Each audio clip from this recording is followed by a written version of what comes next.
அதுங்க அதாவது அண்டகோளத்து அந்த பொண்ணு பிரியங்காங்கிற பொண்ணு, அந்த பொண்ணு சூரியன் கூப்பிடுவாங்க.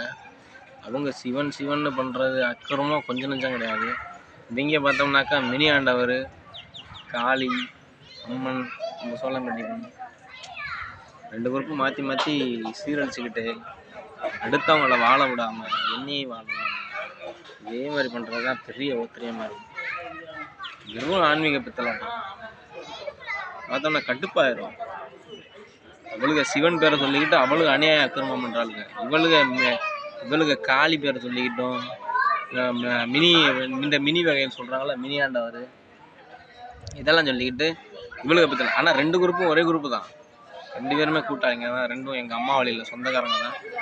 2 குரூப்புமே அண்ணன் தம்பி 2 பக்கட்டும் பொண்ணு கொடுத்து 2 பேர் அண்ணன் தம்பி 2 பேரையும் வளைச்சி போடணும்னு பார்த்தாளுங்க. 2 பேருமே ஃப்ராடுக்கார குரூப்புங்க.